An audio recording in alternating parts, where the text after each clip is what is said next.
કેમ છો? ધોરણ 6 ના ગણિતમાં પ્રકરણ નંબર 3 સંખ્યા સાથે રમતમાં સ્વાધ્યાય 3.4 માં લાસ્ટ વિડિયોમાં આપણે 1 થી 3 દાખલાની ચર્ચા કરેલી. આજે આપણે દાખલા નંબર 4 થી લઈ બાકીના જે તમામ દાખલાઓ છે એની ચર્ચા કરવાના છીએ.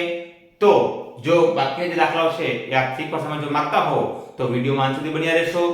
જો આપને કોઈ દાખલામાં સમજ નથી પડતી કે ડાઉટ છે તો કોમેન્ટ કરશો, જેથી કરીને આપણે ડાઉટ સોલ્વ કરી શકાય. એ ઉપરાંત જો વિડિયોમાં આપણે કંઈક નવું શીખવા કે સમજવા મળે છે તો પણ કોમેન્ટ કરી જણાવશો, જેથી કરીને અમને પ્રોત્સાહન મળે અને આપના માટે આવું સારું કન્ટેન્ટ પૂરું પાડતા રહીએ. એ ઉપરાંત ખરેખર જે મિત્રોને જરૂર છે મિત્રો સાથે વિડિયો શેર કરશો, જેથી કરીને એ લોકો લાભ લઈ શકે. અને જો ખરેખર આપનો વિડિયો ગમતો હોય તો વિડિયોને લાઈક કરવા વિનંતી, મિત્રોને શેર કરવા વિનંતી, જેથી કરીને એ લોકો પણ લાભ લઈ શકે. વધારે સમય બગાડ્યા વગર આપણે સાથે 3.4 ના દાખલા નંબર 4 ની ચર્ચા કરીએ છીએ. દાખલા નંબર 4 ની રકમ છે 3 અને 4 ના 100 કરતા નાના સામાન્ય અવયવી લખો. 3 અને 4 ના 100 કરતા નાના હોય એવા સામાન્ય અવયવી લખવાના છે. તો સૌથી પહેલા આપણે 3 અને 4 ના જે અવયવી છે એ 100 સુધી લખવા પડશે, મતલબ 100 થી નાના હોય એવા પેલા અવયવી લખવા પડશે. તો સૌથી પહેલા આપણે 3 ના લખીએ તો 3 ના અવયવી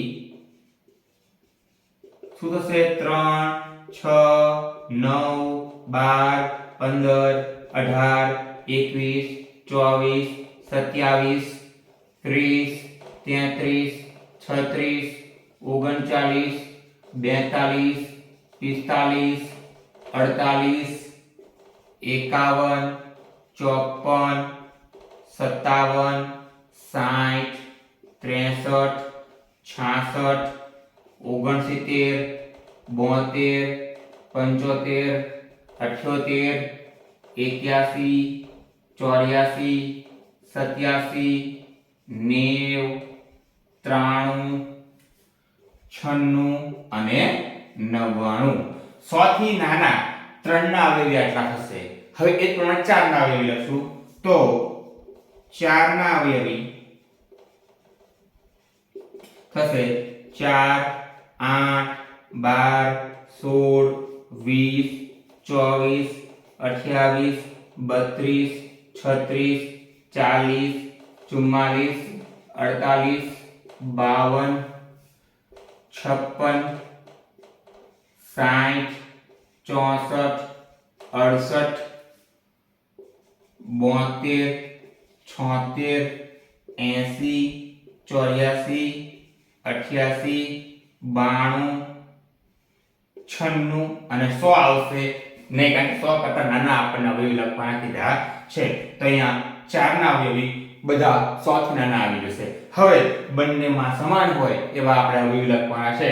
તો સૌથી પહેલા આપણે જોઈએ તો 12, ત્યારબાદ આપણે જોઈએ 24, ત્યારબાદ આપણે જોઈએ તો 36, ત્યારબાદ આપણે જોઈએ તો 48, ત્યારબાદ 60, ત્યારબાદ 72, ત્યારબાદ 84 અને 96. તો આટલા જે છે એ સામાન્ય અવયવી છે જે બંનેમાં છે અને 100 કરતા નાના છે. તો આપણે જવાબ લખશું 3 અને 4 ના 100 કરતા નાના સામાન્ય અવયવી નીચે મુજબ છે. કયા કયા છે? તો 12, 24, 36, 48, 60, 72, 84 અને 96. તો આટલા જે અવયવી છે એ બંનેમાં સામાન્ય છે. ખૂબ જ સરળ દાખલો હતો, માત્ર આપણને અવયવી આવડવા પડે. સ્વાધ્યાય 3.4 નો દાખલો તો અહીંયા પૂર્ણ થાય છે. હવે દાખલા નંબર 5 ની આપણે ચર્ચા કરીએ. દાખલા નંબર 5 ની રકમ છે નીચેની સંખ્યાઓમાંથી સહ અવિભાજ્ય સંખ્યાઓ કઈ છે? તો અહીંયા આપણે પહેલા પ્રશ્ન એ થાય કે સહ અવિભાજ્ય સંખ્યા કોને કહેવાય? તો સહ અવિભાજ્ય સંખ્યા એવી સંખ્યા છે, મતલબ એવી બે સંખ્યાઓ કે જેમના બધા અવયવ લેતા બંને અવયવમાં એક પણ અવયવ સામાન્ય ન હોય સિવાય કે એક એકડો. તો જે બે સંખ્યાઓ હોય એના તમામ અવયવ લેતા એ તમામ અવયવમાં માત્ર એકડો એવી સંખ્યા હોય જે બેયમાં સામાન્ય હોય એવી સંખ્યાને સહઅવિભાજ્ય સંખ્યા કહેવામાં આવે છે. તો આપણને જે રકમો આપી છે એ રકમોમાં કઈ સંખ્યાઓ એવી છે જે સહઅવિભાજ્ય છે એ આપણે શોધવાનું છે. પહેલો દાખલો 18 અને 35. તો સૌથી પહેલા આપણે 18 ના અવયવ પાડીએ. તો 18 એટલે 18 એકા 18, 18 એટલે 2 નવા 18, 18 એટલે 3 6 18. ત્યારબાદ 3 6 18, 4 ના ઘડિયામાં નહીં આવે, 5 ના ઘડિયામાં નહીં આવે, 6 ના ઘડિયામાં આવે તો વસ્તુ ઓલરેડી આવી ગયેલી છે. તો 18 ના બધા અવયવ શું છે? 1 2 3 6 9 અને 18. હવે એ રીતના આપણે 35 ના અવયવ લઈએ તો 35 એટલે 35 એકા 35, 35 એટલે 2 ના ઘડિયામાં નહીં આવે, 3 ના ઘડિયામાં, 3 ને 5 8 નહીં આવે, 4 ના ઘડિયામાં નહીં આવે, 5 ના ઘડિયામાં આવશે 5 7 35. હવે 7 ના ઘડિયામાં આવશે ઓલરેડી આવી ગયું છે એટલે 35 ના બધા અવયવ થશે 1 5 7 અને 35. તો હવે બંનેના અવયવ જોશું 18 અને 35 બંનેના અવયવ જોશું તો 5 7 35 2 3 6 9 ક્યાંય કોમન છે નહીં સિવાય એક જ અંક એકડો એટલે કે 18 અને 35 ના સામાન્ય અવયવ શું છે? 1. માટે 18 અને 35 એ સહઅવિભાજ્ય સંખ્યા છે.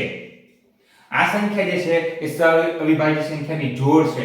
કારણ મેં કીધું એમ કે બંનેના સંપૂર્ણ અવયવ લઈએ ત્યારે એક જ અવયવ છે કે જે બેમાં સામાન્ય છે એ એકડો, એ સિવાય બીજો કોઈ અવયવ નથી જે સામાન્ય હોય. અને જ્યારે બે સંખ્યા આપેલી હોય અને તમામ અવયવ લઈએ અને એમાં માત્ર એકડો સામાન્ય હોય સિવાય બીજો કોઈ પણ અવયવ સામાન્ય ન હોય તો એવી જોડને, એવી સંખ્યાઓને એકબીજાની સહઅવિભાજ્ય સંખ્યાઓ કહેવામાં આવે છે.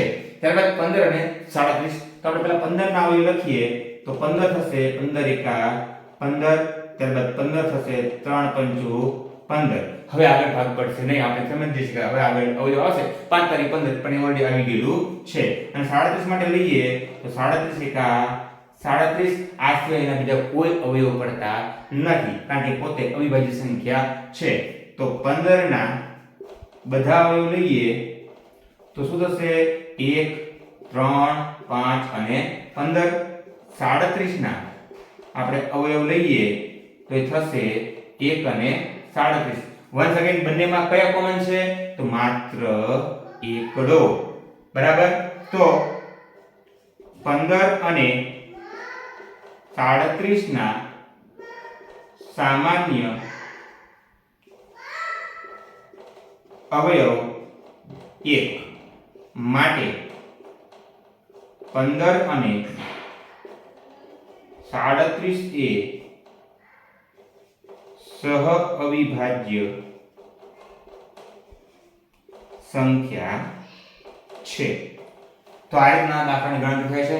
ત્યારબાદ આપણે ત્રીજો 30 અને 415 માટે જોઈએ તો 30 માટે જોઈએ તો 30 એટલે 30 એકા 30, 30 માટે 15 દુ 30, ત્યારબાદ 30 માટે 10 તરી 30, ત્યારબાદ 30 માટે 30 પછી 11 ના ઘડિયામાં 4 ના ઘડિયામાં 30 નહીં આવે, 5 ના 5 6 30 આવશે અને 6 ના ઘડિયામાં ઓલરેડી જે આવી જાય છે એટલા માટે અહીંયા આપણા અવયવ પૂર્ણ થાય છે. તો 30 ના અવયવ થશે 30 ના અવયવ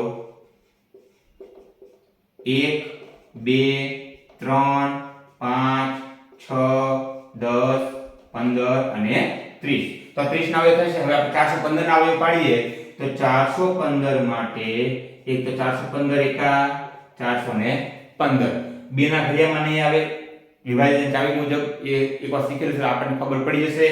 ત્યારબાદ 3 ના ઘડિયામાં નહીં આવે, 4 5 નો 10 થાય છે, 3 ના ઘડિયામાં પણ નહીં આવે, 4 ના ઘડિયામાં નહીં આવે, 5 ના ઘડિયામાં આવે તો 415 એટલે 5 ગુણ્યા 83, 83 5 415 થાય. હવે પછી લગભગ આનો કોઈ અવયવ પડશે નહીં કારણ કે 83 પોતે એ અવિભાજ્ય સંખ્યા છે અને 5 પણ અવિભાજ્ય સંખ્યા છે. તો અહીંયા 415 ના બધા અવયવ પૂર્ણ થાય છે એટલે 415 જે છે એના બધા અવયવ લખીએ તો આપણને મળશે 1 5 83 અને 415. બંનેમાં જોઈએ તો બંનેમાં એકડો તો સામાન્ય છે જ, પરંતુ 5 પણ સામાન્ય છે. માટે અહીંયા એક કરતા વધારે સામાન્ય અવયવ છે અને એકડા સિવાયનો પણ છે. માટે આ બે સંખ્યા છે એ સહઅવિભાજ્ય સંખ્યા નથી. તો આપણે લખશું 30 અને 415 ના સામાન્ય અવયવ બરાબર 1 અને 5. માટે 30 અને 415 એ સહઅવિભાજ્ય સંખ્યા નથી. તો આ એક દાખલા ગણતરી છે, ખૂબ સારો દાખલો છે, આપણને ખાસ અવયવ પાડતા આવડવું પડે. હવે બાકીના જે 3 દાખલા છે D, E અને F એની ચર્ચા કરીએ. ત્યારબાદ D ની રકમ છે 17 અને 68. તો 17 ના આપણે અવયવ પાડીએ તો 17 એકા 17. આ સિવાય બીજા કોઈ અવયવ પડવાના નથી, કારણ કે 17 પોતે એક અવિભાજ્ય સંખ્યા છે. તો 17 ના આપણે અવયવ લખીએ બધા, તો 17 ના અવયવ થશે 1 અને 17. હવે વાત કરીએ 68 ની, તો 68 ના આપણે અવયવ લખવા તો 68 એકા 68. ત્યારબાદ 68 જે છે એ એકમનો 8 છે, માટે 2 વડે વિભાજ્ય છે, થશે 34 દુ 68. ત્યારબાદ 68 ના ત્રીજા અવયવ પડશે. હવે 6 ને 8 14, 3 વડે વિભાજ્ય નથી, 4 વડે છે, 17 ચોકુ 68.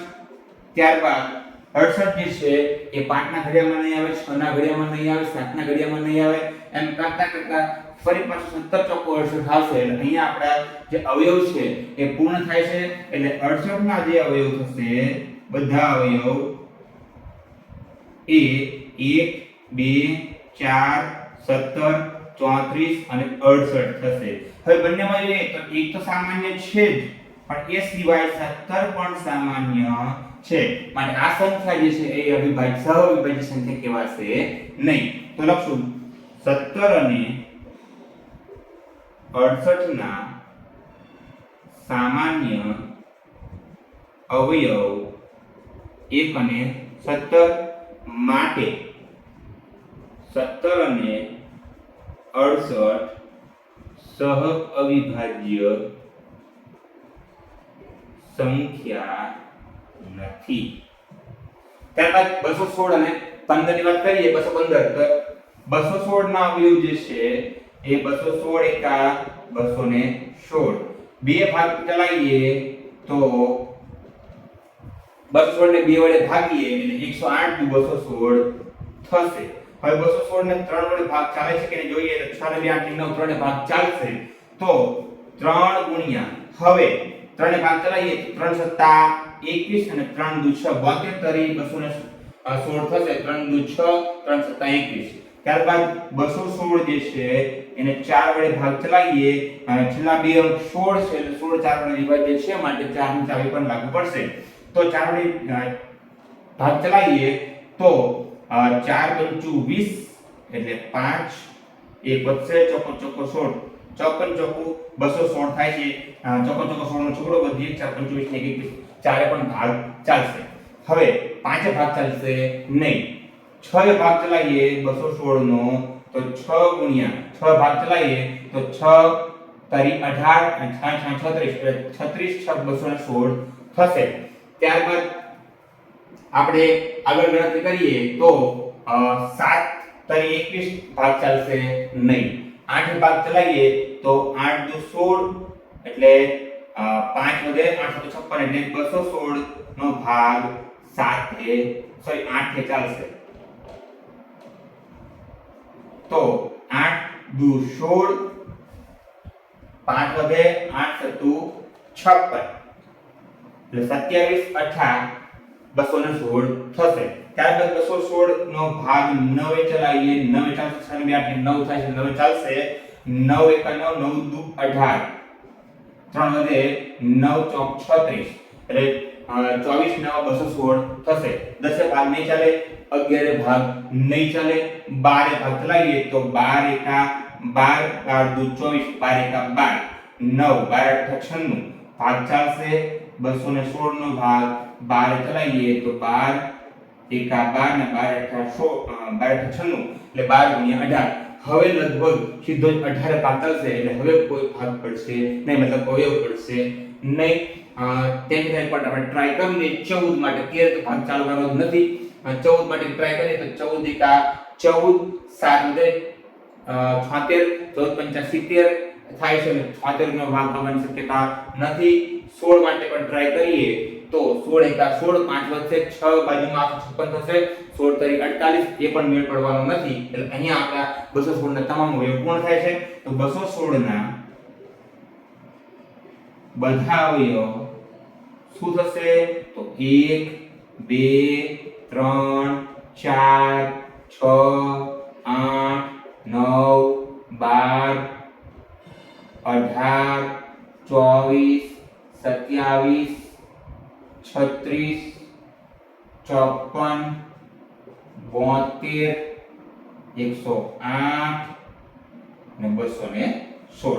આટલા 216 ના અવયવ પડે છે. હવે 215 ના અવયવ આપણે પાડીએ તો 215 માટે 215 એકા 215, 2 ભાગ નહીં ચાલે, 5 ને 2 7 ને 8 છે 3 ભાગ નહીં ચાલે, 5 ભાગ ચલાવીએ તો 215 નો 5 ભાગ ચલાવીએ તો 5 ચોક 20, 5 ચોક 20 એક માટે 5 તારી 15, 43 પોતે પણ અવિભાજ્ય સંખ્યા છે, 5 પણ અવિભાજ્ય છે એટલે ભાગ ન ચાલે.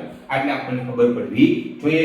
તો અહીંયા 215 ના અવયવ પૂર્ણ થાય તો 215 જે છે એના બધા અવયવ લખીએ તો થશે 1 5 43 અને 215. તો હવે બંનેમાં 216 અને 215 ના સામાન્ય અવયવ જોઈએ તો માત્ર ને માત્ર એક છે.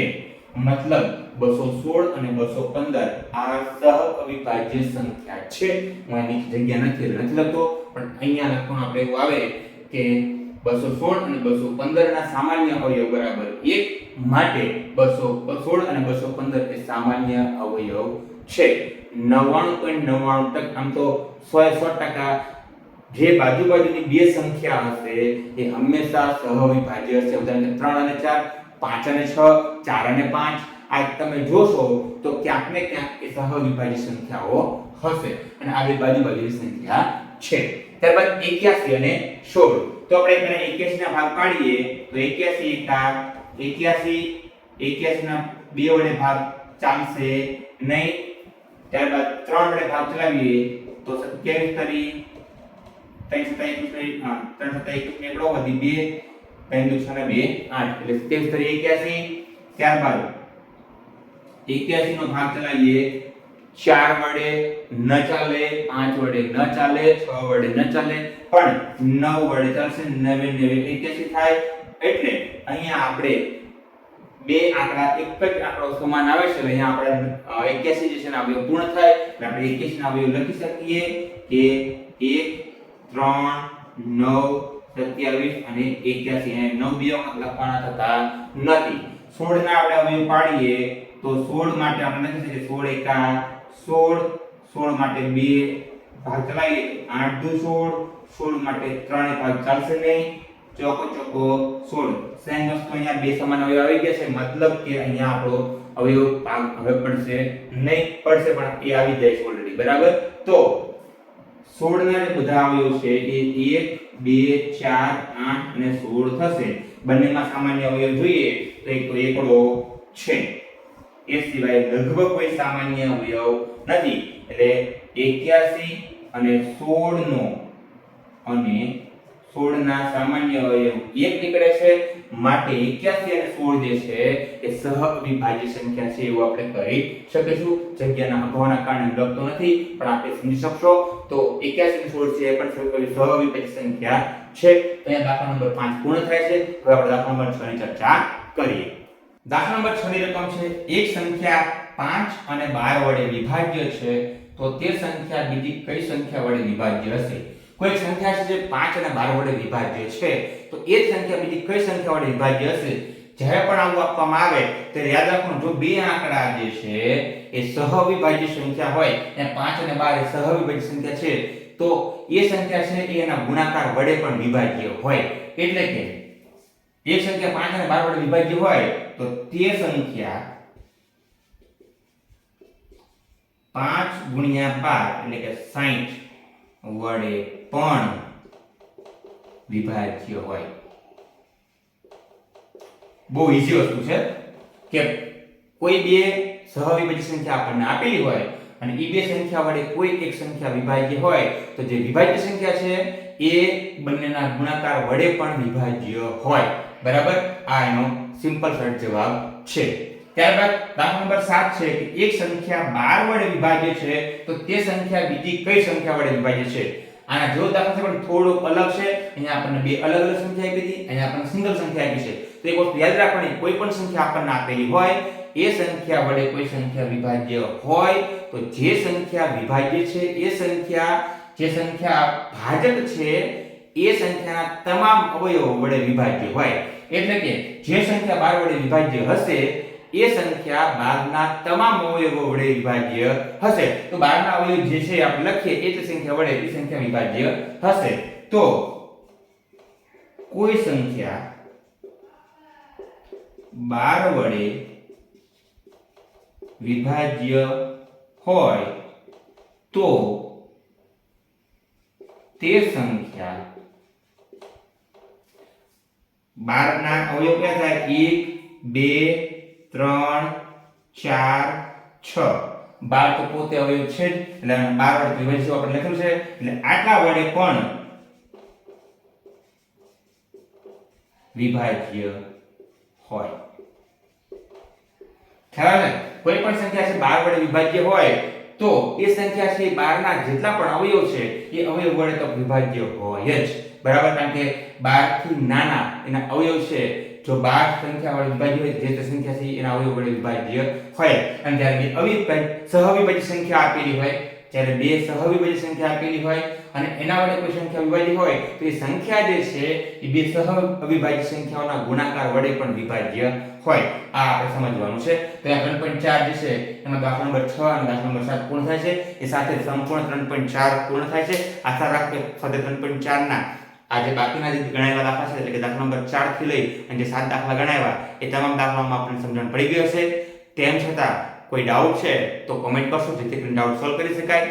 એ ઉપરાંત જો ખરેખર વિડીયોમાં આપને કંઈ નવું શીખવા કે સમજવા કે જાણવા મળે છે તો પણ કોમેન્ટ કરી જણાવશો, જેથી કરીને અમને પ્રોત્સાહન મળે અને આપના માટે સારા સારું કન્ટેન્ટ પૂરું પાડતા રહીએ. અને ખરેખર જો વિડીયો આપને ગમતો હોય તો વિડીયોને લાઈક કરવા વિનંતી, મિત્રોને શેર કરવા વિનંતી, જેથી કરીને એ લોકો પણ લાભ લઈ શકે. અને આ ચેનલ પર બીજી કોઈ ફીસ નથી. આપની લાઈક, આપની કોમેન્ટ્સ અને આપનો સપોર્ટ એ જ આ ચેનલની ફીસ છે. તો ખરેખર જો આપ ચેનલ પર હજુ સુધી નવા હોવ તો ચેનલને સબસ્ક્રાઇબ કરી બાજુમાં બેલ આઇકન દબાવી દો, જેથી કરીને આપને મારા નવા વિડીયો અપડેટ્સ મળતી રહે. આ ચેનલ પર માત્ર જ ધોરણ 6 થી 8 ગણિત નહીં, એનએમએસ અને જ્ઞાન સાધનના પણ વિડીયો મૂકવામાં આવનાર છે, જેથી કરીને આપ એ સ્પર્ધાત્મક પરીક્ષાઓમાં પણ સારું એવું પરફોર્મન્સ મેળવી શકો. ઓલરેડી ચેનલ પર એના વિડીયોઝ છે, એ પણ એકવાર ચેક કરી લેવા. હજી નવા વિડીયોઝ પણ આવવાના છે. તો ખરેખર ચેનલને સબસ્ક્રાઇબ કરી બેલ આઇકન દબાવી ઓલ નોટિફિકેશન પર રાખી દેજો, જેથી કરીને આપને તે સમયે સૌથી પહેલા નોટિફિકેશન મળી જાય. તો મળીએ છીએ નેક્સ્ટ વિડીયોમાં નવા ટોપિક સાથે. આભાર.